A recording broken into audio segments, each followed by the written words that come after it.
Amen. Amen. Reka tuganire ijambo ry'Imana. Let us talk a word of God, share a word of God. Nkuko mubizi iki cyumweru dufite ijambo rivuga ngo saba Imana imvura. As you know, this week topic is ask the Lord for rain. Uku kwezi kwa gatatu ni ukwezi twise ukw'imvura. This month of March is the month that we called the rain. Hanyuma iki cyumweru turimo gusoza uyu munsi ni cyumweru gifite ijambo rivuga ngo saba Imana imvura. And this week topics is ask the Lord for the rain. Turi mu buhanuzi bwa Zakariya igice cya mbere igice cya 10 umurongo wa mbere. We are going to read in Zechariah chapter 10 verse 1. Bibiliya iravuga ngo nimusabe Uwiteka imvura mu gihe cy'itumba. Muyisabe Uwiteka urema imirabyo nawe azabavubira imvura y'umurindi umuntu wese azamumereza ubwatsi mu rwurirwe. Amen. Zechariah 10 verse 1. Ask the Lord for the rain in times of later rain. The Lord will make flashing clouds. He will give them showers of rain, grass in the field for everyone. Amen. Mu rwandiko rwa Yakobo igice cya 5 umurongo wa 17 kugeza ku wa 18. Book of James chapter 5 verse 17 to 18. Igice cya 5 umurongo wa 17 kugeza ku 18. Chapter 17 to 18. Bibiliya iravuga ngo dore Eliya yari umuntu umeze nkatwe asaba cyane ko imvura itagwa. Imvura imara imyaka 3 n'amezi 6 itagwa. Arongera arasenga nuko ijuru rigusha imvura ubutaka bumeza imyaka yabwo. Amen. James chapter 5 verse 17 to 18. Elijah was a man with nature like ours, and he prayed earnestly that it would not rain, and it did not rain on the land for 3 years and 6 months. And he prayed again, and heaven gave rain, and the earth produced its fruits. Amen. Turi ku ijambo rivuga gusaba Imana imvura. We are on the word saying to ask the Lord for rain. Abo twabanye mu mibyizi iki cyumweru cyose kuko cyari cyumweru cy'amasengesho. All this past week it was fasting and prayer week. Twabashije guterana iminsi yose kuva ku wa mbere kugeza ku wa 5. We are fellowshipping Monday to Friday. Kandi iri jambo ry'Imana ryarasobanuwe ku buryo burambuye. And there was more explanation about this word. Ari nayo mpamvu dusaba kugira ngo abantu badaterana mu mibyizi mwisubiremo muboneke kuko amagambo menshi tuba twayavuze tugera hano ku cyumweru ari ugupfundikira ibyo twatangiye mu ntangiriro z'icyumweru. That's why we encourage everybody to be attending those fellowships that we have online, because we talk about many things there, and on Sunday we just come for conclusion. Imvura ni isobanura guhembuka. Rain means to be restored. Mu buzima busanzwe turabizi tuzi umumaro w'imvura. We know the importance of rain. Ahantu hagwa imvura n'ahatagwa imvura haratandukanye. A place where there is rain and a place where there is no rain, it's very different. Ibihugu bigira ibibazo byo kutagira imvura muzi amakuru yabyo. You know the countries that don't have rain. Ahari ibihugu bimwe na bimwe amafatera hakamara imyaka nk'ingahe ikurikirana imvura itarimo kugwa. You know in many countries there's where they have farming for a long time and they don't get rain. Ibyo bitera ikibazo gikomeye ku buryo haba inzara yica abantu benshi. And for that reason many people runs out of food and they die. Ntabwo hapfa abantu gusa ahubwo n'amatungo arapfa. Not only people that dies, but even animals die. Ariko iyi imvura igwa, but when there is rain, imyaka irera, the fruits fields grow, n'ubwatsi bukamera amatungo akabasha kubaho. And then the animals will be able to eat and get the grass. Nukuvuga ngo imvura ni ikintu gifite ibisobanuro bikomeye cyane. Rain has a very important meaning. Haba mu buryo bugaragara, in a physical way, ndetse no mu buryo bwo mu mwuka. Even in a spiritual way. Nukuvuga ngo imvura ahantu hose ibifite umumaro. Rain is very important in everything. Iyo mwisi y'umwuka, in the spirit's way, iyo tuvuga ngo abantu imvura yarabuze mwisi y'umwuka pana ibigaragara, when we say that there is no rain spiritual way, nukuvuga ngo ni igihe abantu baba barakamukiwe. it means that people are dry, there is no spirit in them. Muri iki cyumweru rero turimo gusoza uyu munsi, In the week that we're ending today, turimo gusaba Imana kugira ngo igushe imvura. we are asking God to send the rain. Hano muri ubuhanuzi bwa Zekariya In this book of Zechariah, yaravuze ngo musabe Imana imvura he said they ask God for rain kugira ngo izagwe mu nzuri zanyu. so that it can be sent in your fields. Iri jambo rivuga ngo mu nzuri zanyu, This word saying field, your fields, Pastor Faustin yabivuzeho. Pastor Faustin says that. Muri Bibiliya y'Ikirundi havuga ngo ni mu mirima yanyu. In Kirundi Bible, it says in your fields. Ariko ahandi naho ushobora gusanga iri jambo mu bisobanuro birambuye, ni ukuvuga ngo iyo bavuga urwuri ni ahantu hose utegeye amaramuko, ahantu hose utegeye inyungu. In many ways, or in many languages, when they are talking about field, it's somewhere that you're waiting to have food from.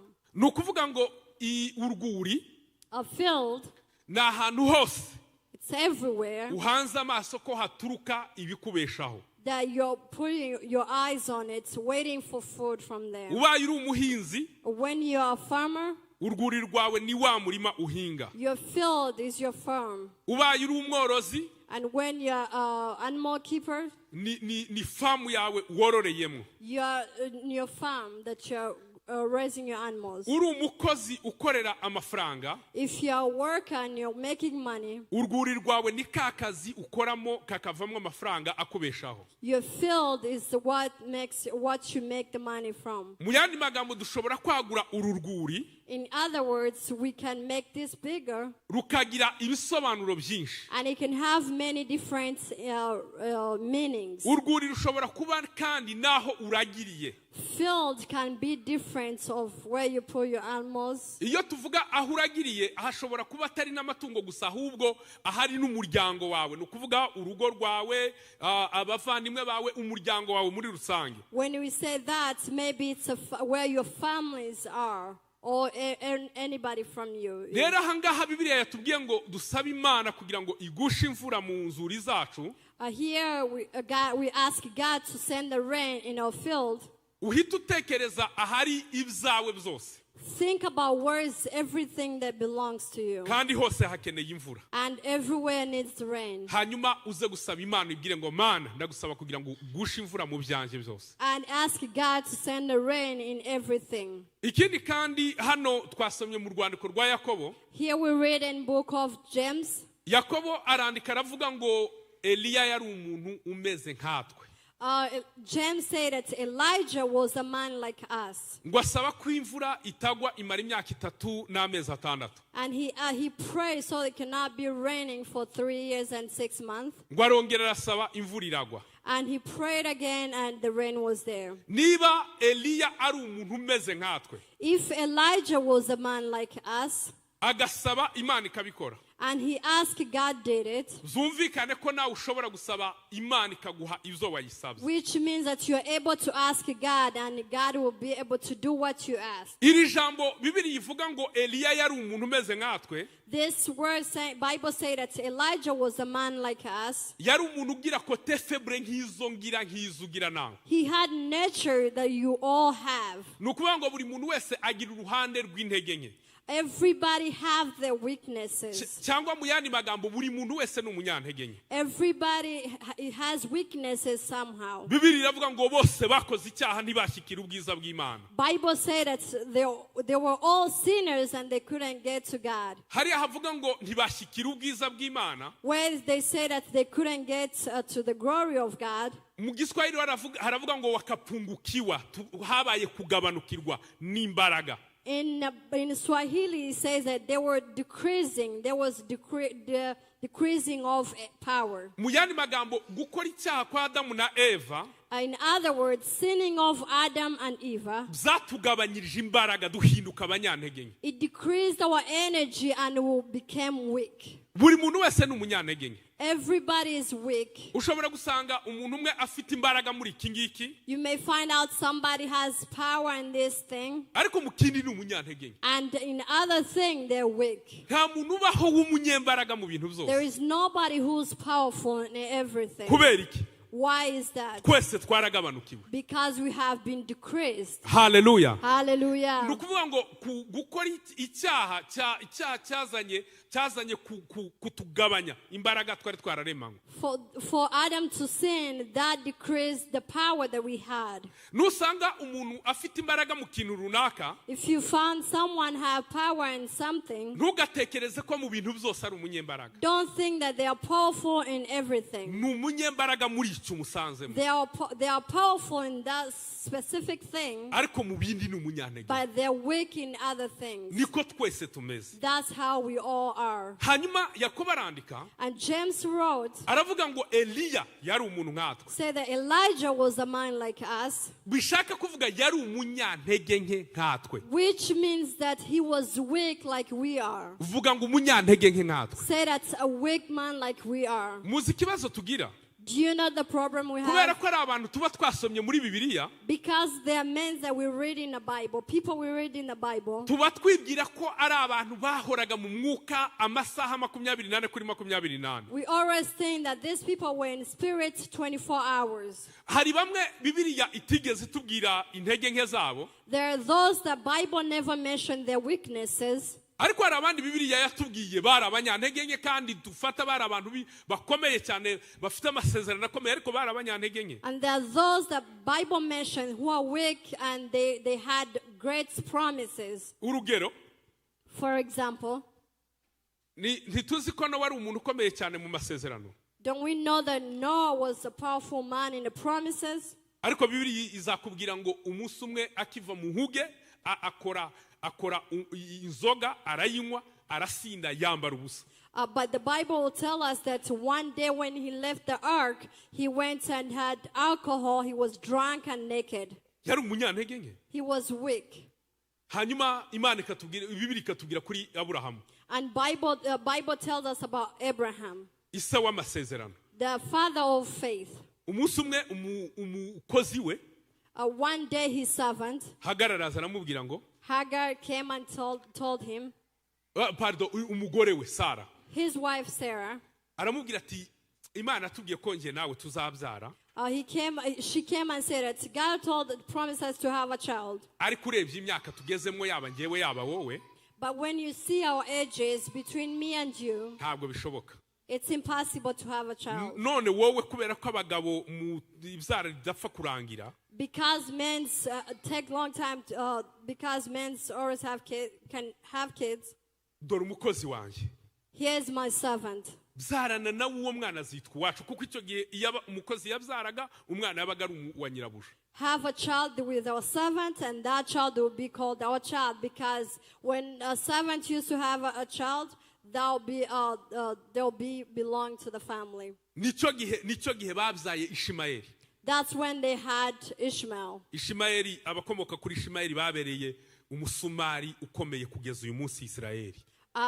People from Ishmael, they're very hard for Israel today. Imana yamuvuzeho kuva akivuka, aravuga ngo uyu nguyu ngo azabera umuntu wese abanzi, ngo kandi n'abantu bose bazamubera umwanzi. N'uyu munsi wa none ikibazo kiri mu burasirazuba bwo hagati kiraturuka kuri Ishimayeli wavutse mu buryo Imana itari yateguye. When he was born, God said that he will be enemy to all nations, and they will be his enemy. Until today, Israel is facing issues because of this family of Ishmael. Aburahamu yari umuntu. Amen. Aburahamu yari umuntu umeze nkatwe. Abraham was a man like us. Twihute tujye kuri indese, tujye kwa Mose wayoboye Abisirayeli. Twavuga n'abandi ariko reka ngende simbuka mvuga umwe umwe. There is many that we can mention, but let us mention Moses, who led the Israelites. Uzasome Bibiliya, Read the Bible, izakubwira ngo kubw'uburakari, and the Bible will tell you because of anger, Imana aramubwiye ngo nafata inkoni aje kubwira urutara rubwire ngo vusha amazi Abisirayeli banywe. God told him to go and hit the rock so that Israel will have water to drink. kandi Bibiliya iravuga ngo And the Bible says ngo again yari umugwaneza kuruta abantu that bose. he was very nice man more than anybody else. Ariko uwo mugwaneza kuruta abantu bose But how nice was he? bamutesheje umutwe ararakara. They made him get crazy and got mad. Aho kugira ngo abwire urutare ruzana amazi, Instead of telling the rock to give water, ararukubita.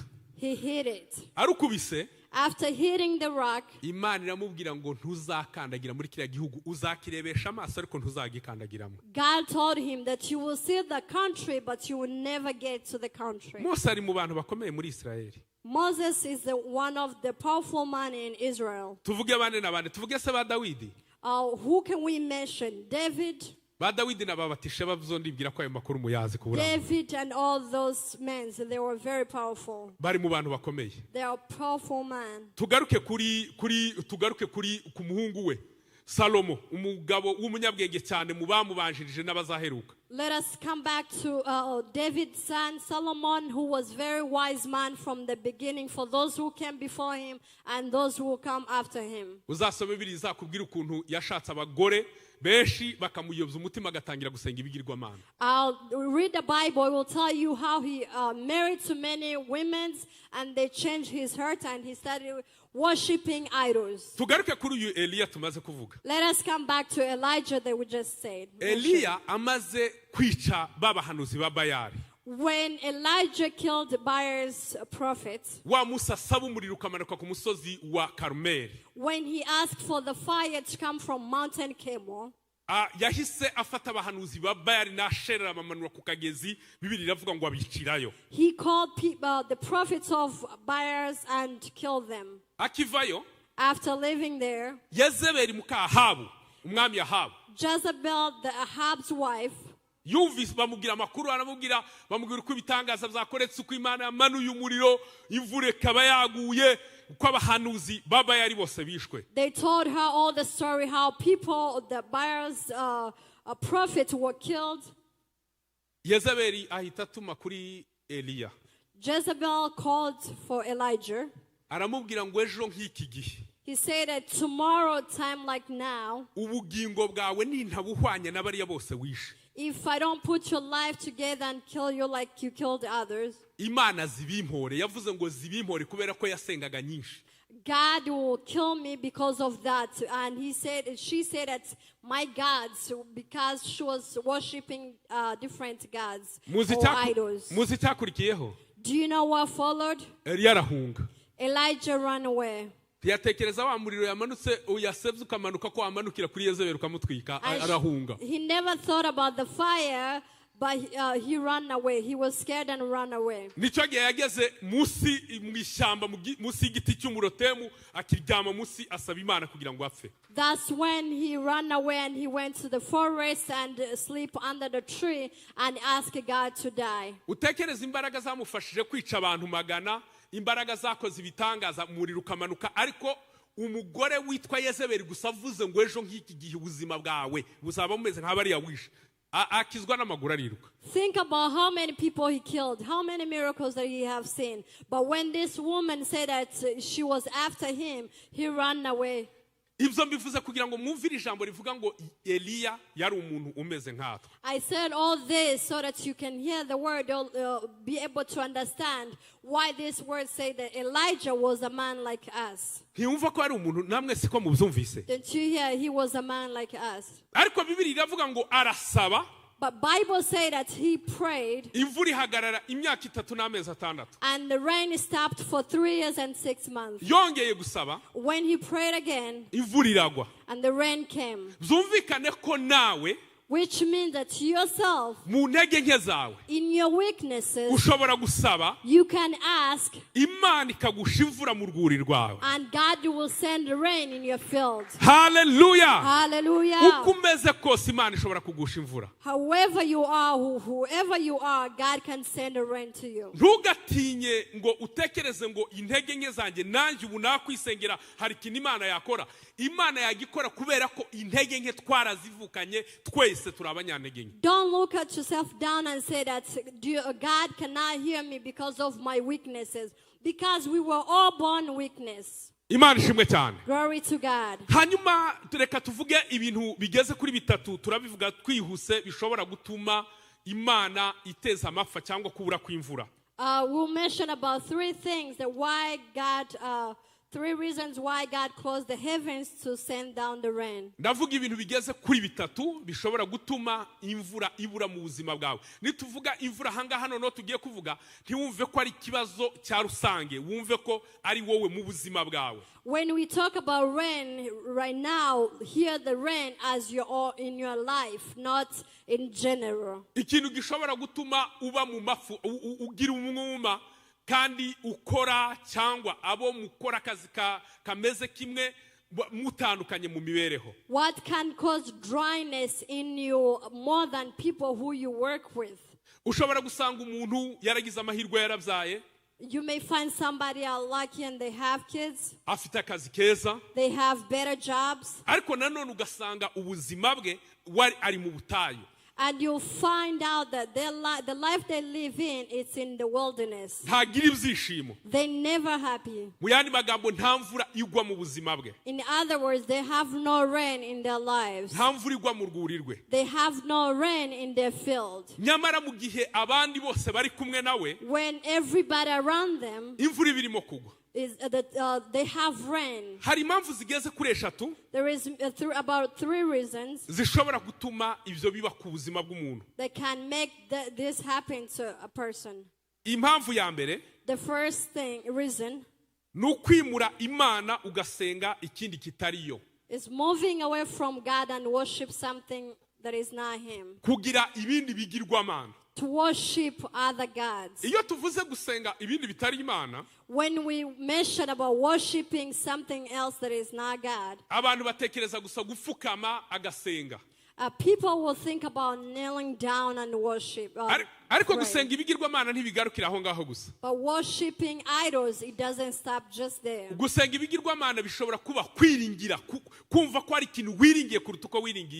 Or worshiping idols, you may have something that you believe in more than you believe in God. You may be believing in your job, saying that you depend on your job. Depending on your wisdom, that you'll be able to live the life according to your wisdom. Bible tells us to use our wisdom, but it tells us not to depend on them. It says use your wise, but don't believe in it. When you believe in it, it became an idol for you. You may depend on your kids or believe in your kids, say that my kids are my faith. But Bible says that don't believe in a mankind who you cannot find salvation from them. That means that only one person to believe is one. Only God. If you believe in something else, you are taking away God, and that something else will be your God. In first book of King, igitabo cya mbere cy'abami igice cy'18 umurongo wa 17 kugeza kwa 18, chapter 18 verse 17 to 18. Bibiri iravuga ngo maze Ahabu abonye Eliya aramubwira ati mbega ni wowe n'umuruho wateye Israheli? Nawe aramusubiza ati erega sinjye wateye Israheli umuruho, ahubwo ni wowe n'inzu ya so, kuko mwaretse amategeko y'Uwiteka mugakurikira Bali. First King chapter 18 verse 17 to 18. When he saw Elijah, he said to him, "Is that you trouble of Israel? I have not made trouble for Israel." Elijah replied, "But you and your father's family have. You have abandoned the Lord's command and have followed the Baals." Nukuvuga ngo ahangaha yari Eliya arimo kuganira n'umwami Ahabu. This was Elijah talking to the king Ahab. Aha ni mbere yuko ba Eliya akora kiriya gitangazo cyo ku musozi wa Karumeli akamanura umuriro ugatwika igicaniro. This was before when Elijah called upon the fire and killed the altar, burned the altar. Eliya ahuye na Ahabu umwami, When Elijah meets Ahab the king, aramubwira Ahabu abwira Eliya ngo ibi byose iyi myaka 3 n'amezi 6 igihugu cyarumye turi mu mapfa byatewe nawe, ni wowe wabikoze. Ahab told Elijah that you're the one that stopped the rain for this 3 years and 6 months and the country is very dry. Eliya aramubwira ngo ntabwo ari njye, si njye wabikoze, ahubwo ni wowe n'inzu ya so mwaretse amategeko y'Imana, mwimuye Imana musenga Bali. And Elijah replied to him, saying that I am not the one, but you and your family, you are the one who took God away and you worship idols. Hari ikintu tugomba gusobanukirwa bwoko bw'Imana. There is something that we have to understand. Iya keshi dukunda kubwira abantu gukiranukira Imana no gukurikira Imana, kutagira izindi mana. When we always tell people to be righteous and not to worship other gods. Hari abantu batekereza ngo na magambo abapasteri baba bifashisha kugira ngo babone ibyo babwira abantu bahugiriza abantu. Many people think that it's just a word that pastors use so that they can call people. Ariko buri wese akwiriye kumenya ko But everybody have to know nta kintu na kimwe muri ubu buzima there is nothing in this life umuntu ashobora kwigezaho Imana itabishatse. that you can reach or get to without God's will. Icyo ni ikintu gikwiriye kuba mu bitekerezo byawe, uryamye usinziriye uri maso, uko ugomba igihe icyo ari cyo cyose bikaba ari ibintu biri mu maraso yawe, mu misokoro yawe, mu mubiri wawe wose, ukumva ko nta kantu na kamwe ugezwaho n'ubwenge bwawe atari uko Imana yabishatse. This is something that we have to understand. There is nothing, whether we are sleeping, whether we are doing anything, we have to have it in our blood vessels, knowing that there is nothing that we can do without God's will. Yezebeli yabesha Abisiraheli ko Bali ikigirwamana kiwabo yari yazanye ko gifite ubushobozi bwo kubaha imvura. Jezebel said that the idols that he brought, the Baals, he has a power of bringing rain to them. Imana ihagarika imvura iravuga toke sawa ngaho reka tuyihagarike hanyuma turebe ko iyo Bali musenge ishobora kuyigwisha. And God stopped the rain, saying that, okay, let us see if the God you believe in will be able to send the rain to you. Imyaka 3 n'amezi 6 birarangira nta mvura irimo kugwa muri Israel. After 3 years and 6 months, it passed without rain in Israel. Nibyo bintu Eliya yaje kubabwirira Karumeli, arabwira ati ngaho gani mugaragaza iyo Mana yanyu. That's what Elijah told them in the Mount Carmel, so they can reveal their gods. Ariko umunsi gusa batambiye Uwiteka igitambo. But when they give God an offering, uwo munsi haguye imvura idasanzwe. On that day they had heavy rain. Nukuvuga kuba bari bongeye gusana igicaniro cy'Imana cyari cyarasenyutse. Because they rebuilt God's altar, byonyine byahise bituma imvura igwa muri Israel. He caused the rain to come back in Israel. Uko niko bimeze ku buzima bwacu. That's the same thing in our lives. Ushobora kwibwira ngo ndi umunyabwenge. You may think that you're wise. Umuhanga mu gukora. You are very smart. Ziranye n'abantu benshi. You have connections. Ziranye n'abakomeye. You have connections with powerful people. That I will not lose the way of life. Ndashaka kugira ngo ibyo bikuvemo. I want you to clear that in your mind. Uko umeze kose.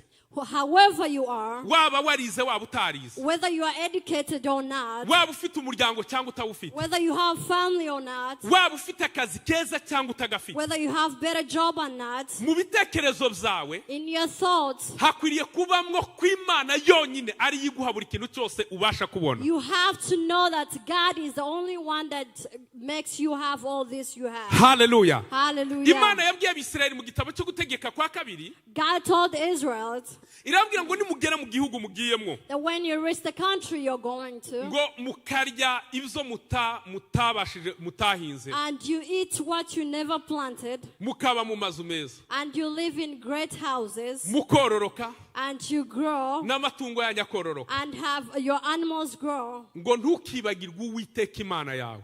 don't forget God your Lord. Ngo ugere ahantu wibwira ngo imbaraga zawe nizo zibikuhesheje. And reach a place where you say that your power is the one that Ngo makes ahubwo you get this. uzibuke Uwiteka Imana But yawe. remember God your Lord. Ngo ko ari iguha imbaraga zikuronkesha zigushoboza kubona That izo He ngizo. is the one that gives you power so that you can be able to get to where you want to Ni be. ukuvuga ngo jya wibuka Imana ko ari igushoboza kubona akantu kose wabonye. Be able to know that God is the one that enables you to get whatever you're getting.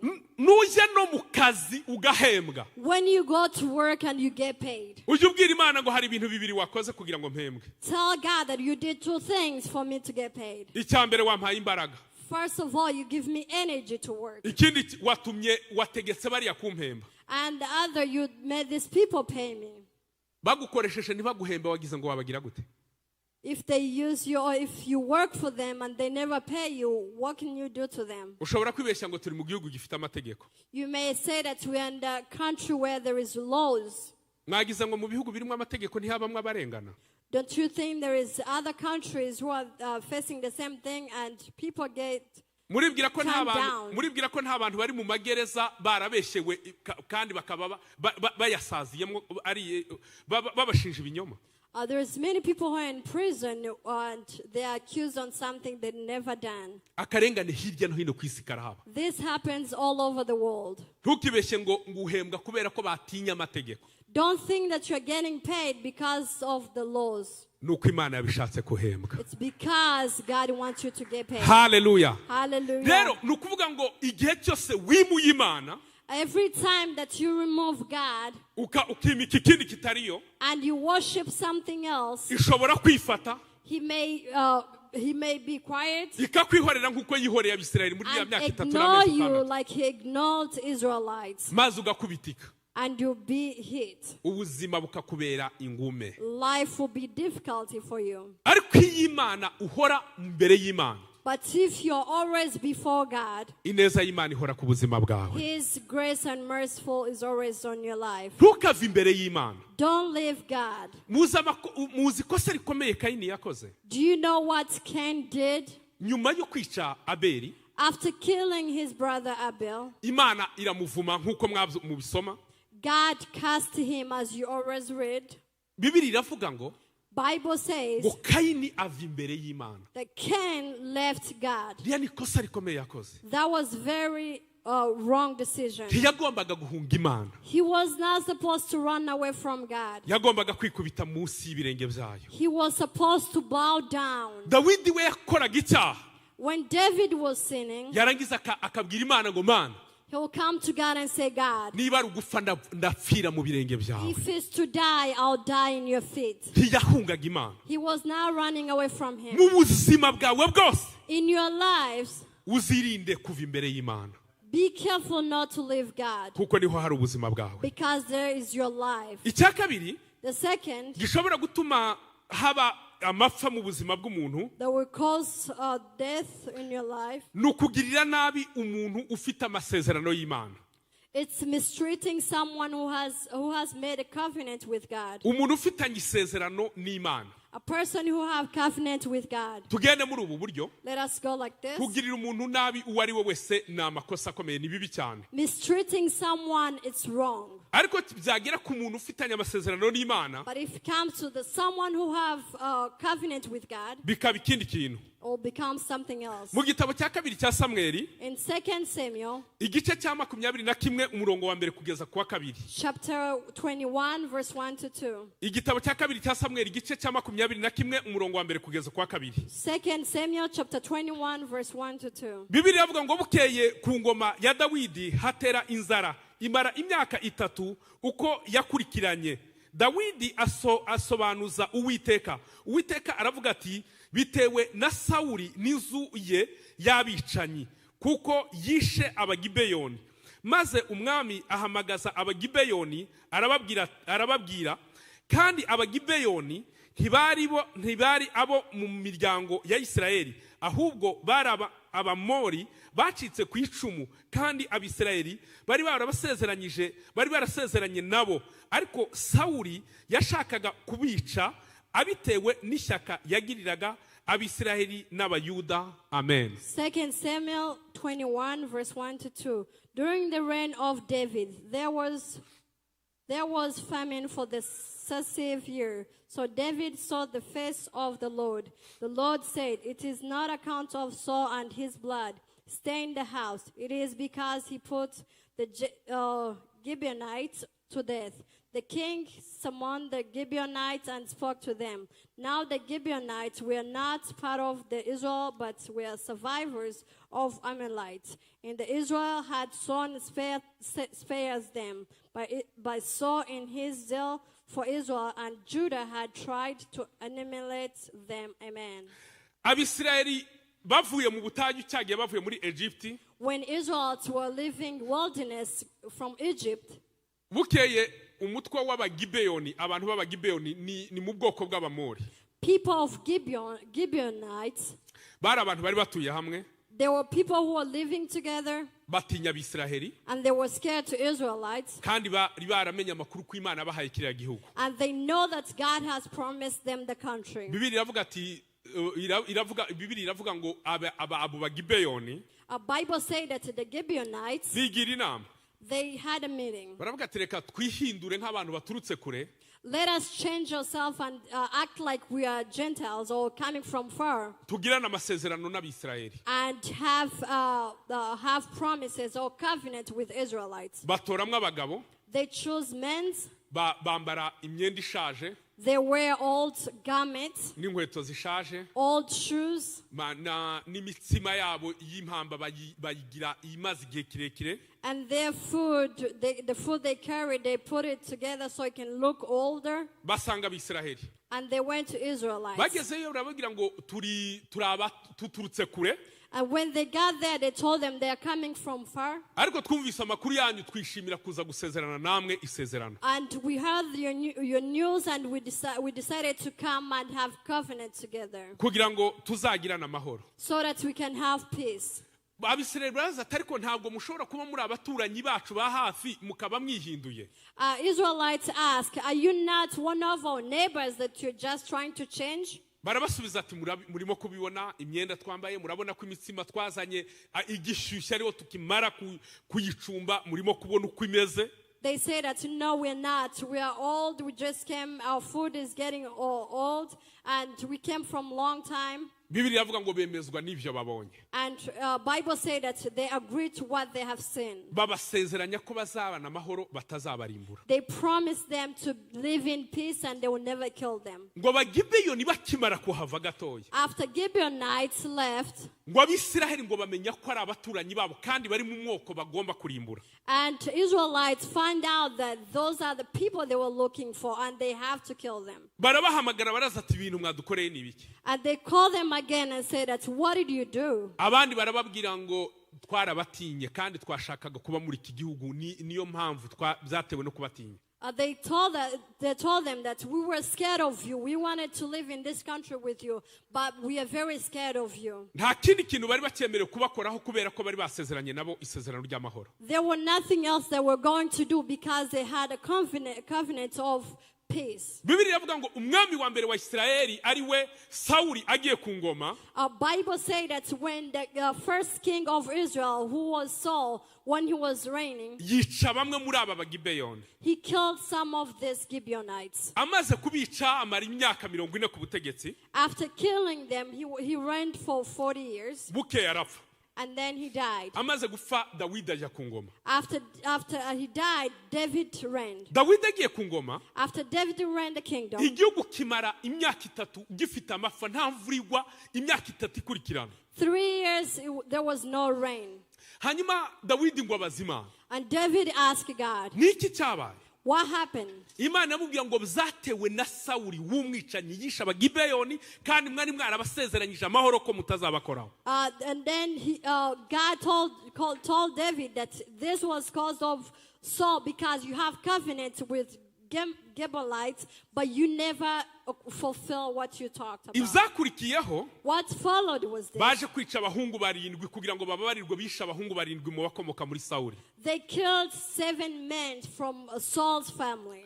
icyo dushaka kuvuga kuri iki, What we want to say here, mu yandi magambo, umuntu ufitanye amasezerano n'Imana, if you have covenant with God, ugomba kwirinda kugira ikintu icyo ari cyo cyose kibi ukorera ubuzima bwe. you have to be careful on attacking them or touching them. Kuko iyo umukozeho, When you touch them, uba ukoze ku Mana yamusezeranyije ayo you are masezerano. touching God who promised them. ubu ngubu ni ibintu bisa naho byabaye ibisanzwe. This became common. Gutuka abakozi b'Imana rwose byahindutse ikintu cyoroshye. Cursing servants of God, it's being common nowadays. Kwicara mu iteraniro bagatora umukozi w'Imana bakanegura uko bashaka. Just to sit in a group of people and they start talking bad about the servant of God. Abandi bakajya kuri za YouTube bakamamaza ibyo bamamaza. And others would just go on YouTube and share the news. Ku bakozi b'Imana batandukanye, ntimutekereze ngo n'umwe gusa, ni benshi barimo gutukwa muri iki gihe. Different servants of God, not only one, but many servants of God. Nabagira inama nk'abakozi b'Imana, nk'ubwoko bw'Imana, I can advise you as a servant of God, mbere yuko uhangana n'umuntu, before you try to fight someone, ugomba kubanza kumenya uyu muntu ninde. you have to know who is this person you're fighting with. Ndimo kwiga iki gitabo cya Samweli, When I was learning this book of Samuel, nayobewe ibyo ari byo. it was confusing. Kubera ko uwakoze icyaha, wakoze ikosa ryo kwica abagibeyoni, yari Sawuli. Saul was the one that killed Gibeonites. Ariko igihano kiza, Sawuli yarapfuye, kiza kuri Dawidi wamusimbuye kuri ya ntebe. But the punishment came to David after Saul has passed. Ibi bishaka byanyeretse ko ushobora gukora amakosa ukagirira nabi umuntu ufite amasezerano y'Imana, igihano kikazaza kuba gukomokaho wowe. You may do bad things for the person who have covenant with God, but the punishment will not come to you or come to people from generations from your family. Byanyeretse ko hari abantu baba mu butayu bagira amapfa adashira bidaturutse ku makosa yabo, bituruka ku bo bakomotseho. Many people, you find that they're in the wilderness for a long time, not just from them, but because of people they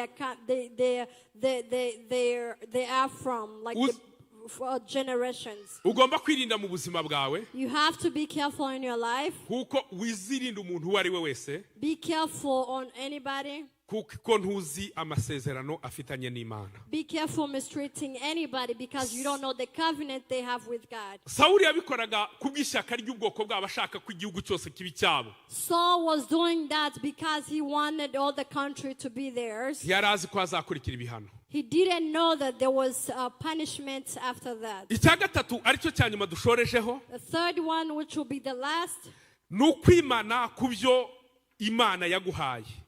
withholding from what God has given you. Kwima Imana ku byo yaguhaye.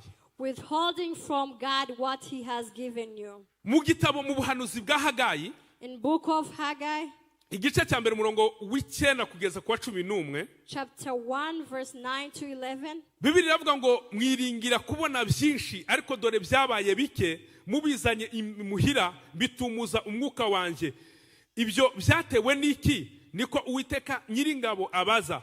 Byatewe n'inzu yanjye isigaye ari umusaka, kandi umuntu wese wo muri mwe yihutira kwiyubakira iye nzu. Nicyo gituma ijuru ku bwanyu ryimana ikime, n'isi ibura umwero wayo.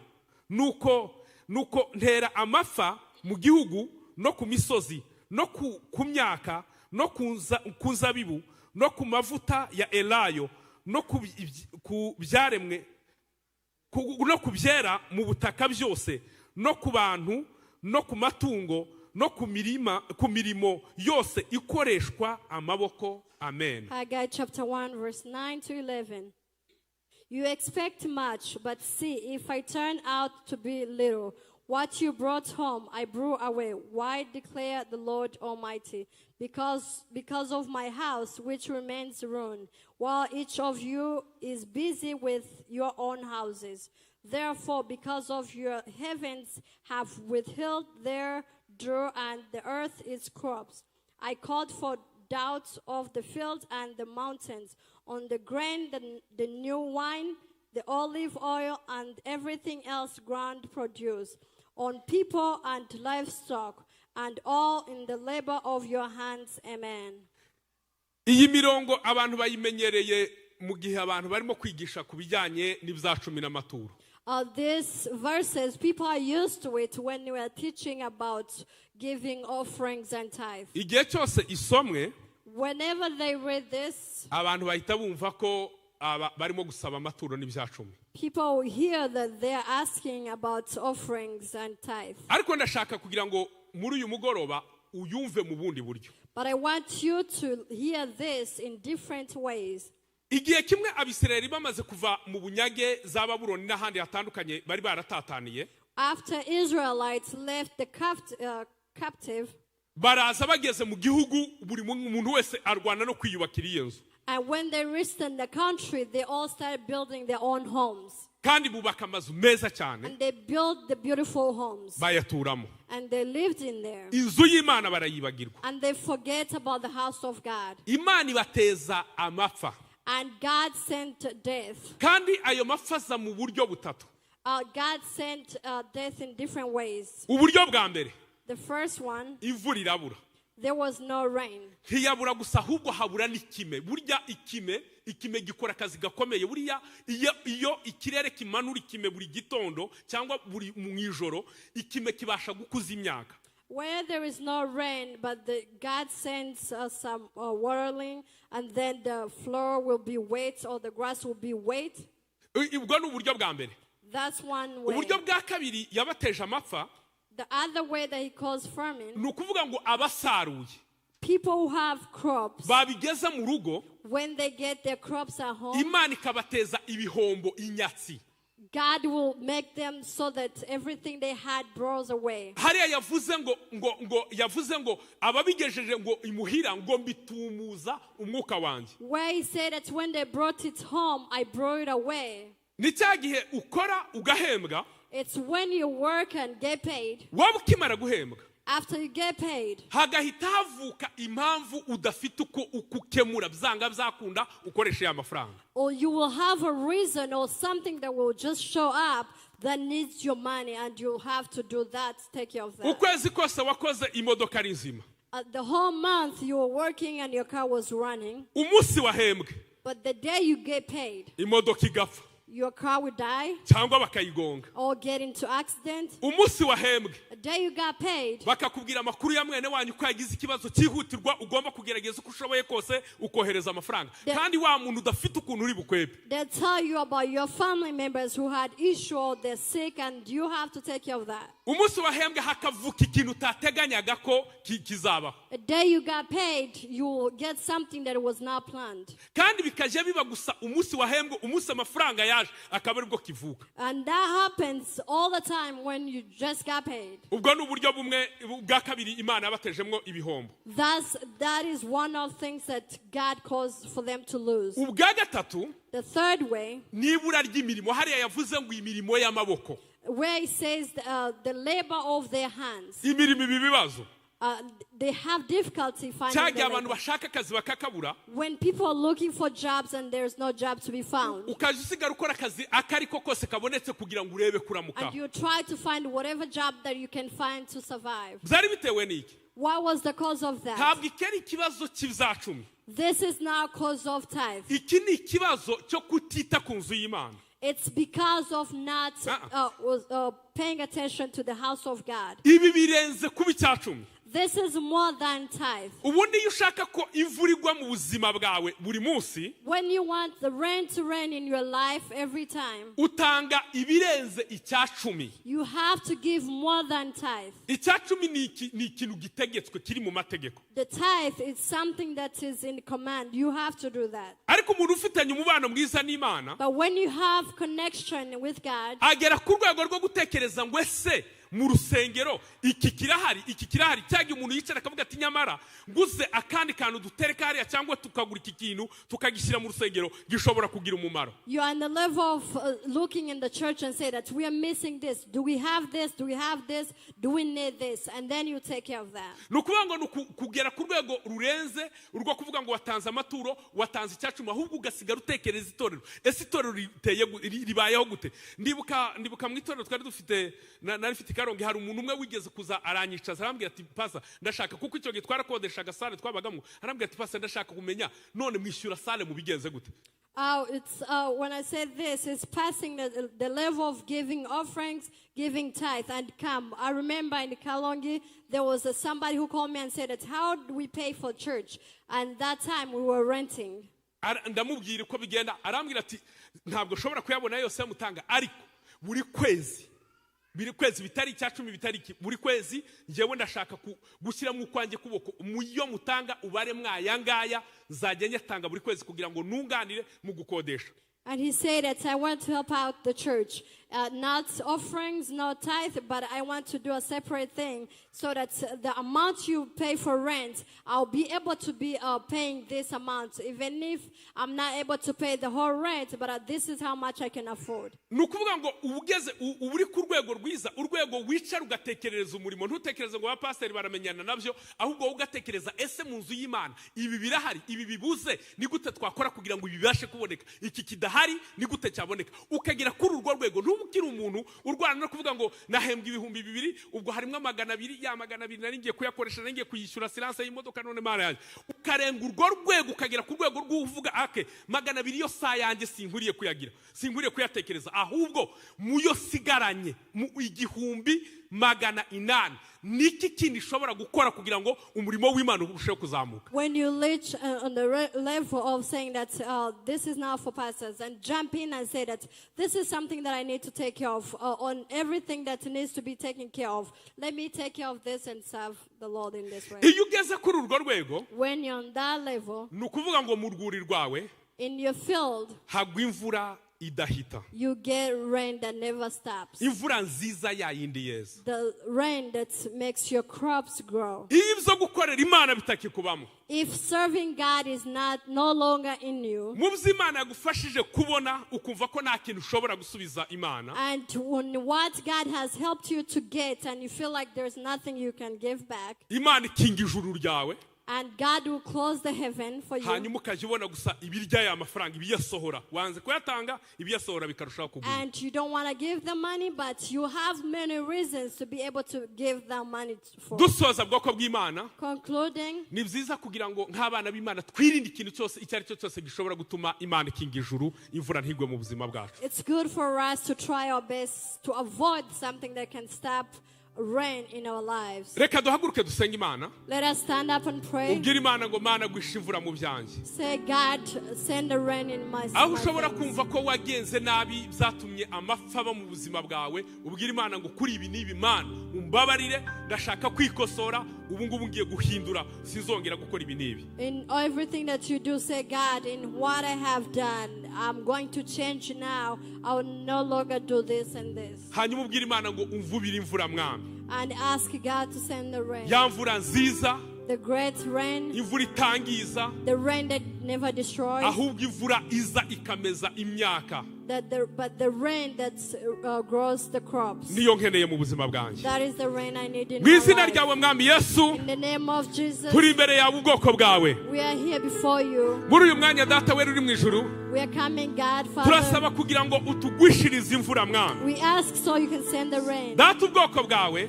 God, your people. turi gusoza iki cyumweru cy'amasengesho, We are ending this prayer week. cyari icyumweru cyo kugusaba imvura. It was the week of asking for rain. Turasaba kugira ngo utugirire neza mwami, God, we ask so you can do great for us. ugwishe imvura mu buzima bwa buri muntu wese. Send the rain for everybody's life. Aho twitwaye nabi bituma ufata imvura kugira ngo itongera kugwa, Where we didn't go on, we step the rain. turasaba kugira ngo tuhatubabarire. God, forgive us. Utubabarire ku myitwarire yose twagaragaje yatumye uhagarika imvura, Forgive in everything that we do and you stop the rain. ari byo byatumye uduteza ibihombo mu buryo butandukanye. And that's why we have famine in everything. Turasaba mwami imbabazi, God, we ask you to forgive us. utubabarire Forgive us.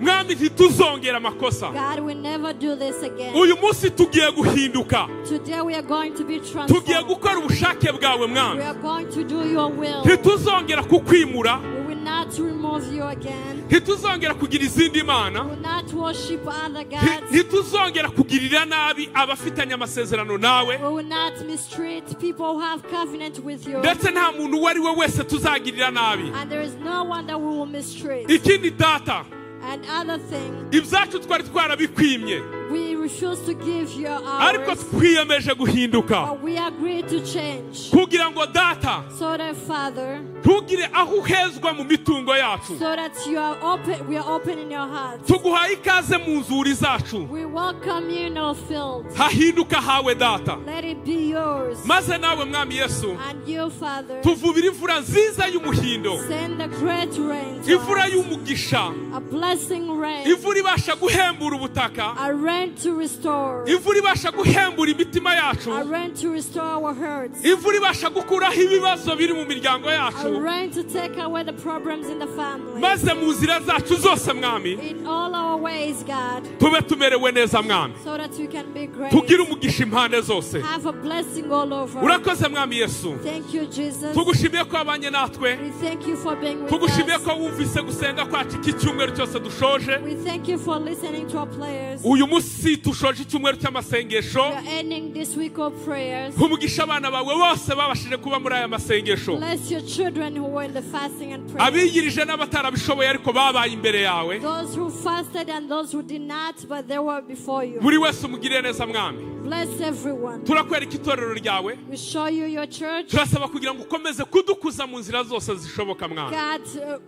open doors for all of us. God. turakwereka icyumweru tugiyemo We're entering this new week. uzabane natwe muri nibature mu bitondo byose Be with us in morning's prayer. mu materaniro yo kuwa kabiri no kuwa kane no ku cyumweru uzabane natwe Fellowships during the week and even on Sunday. ndetse na repetisiyo kuwa gatandatu And even worship practice on Saturday. buri wese muri twe mwami Everyone among us, umuha umugisha mwami bless them, God. abantu bitanze bagaterana ahangaha People who give their time and ubaha their umugisha mu nzira zose bless them in all ways. abatateranye ku mpamvu z'uburwayi Those who didn't make it because of sickness, ubakize mu izina rya yesu heal them in the name of Jesus. abagize ibindi bibazo bitandukanye byatumye badaterana Those who have different issues, ubabere igisubizo be an answer for them. umugisha abakoze imirimo itandukanye hano Bless everyone who did something in the church, abakoze umurimo wa protokole ushers, abakoze ku byuma our instruments, abakoze umurimo wo gusemura our interpreters, abatuyoboye muri gahunda our leaders, abaririmbyi bamanyuze umwanya baririmba our singers, naje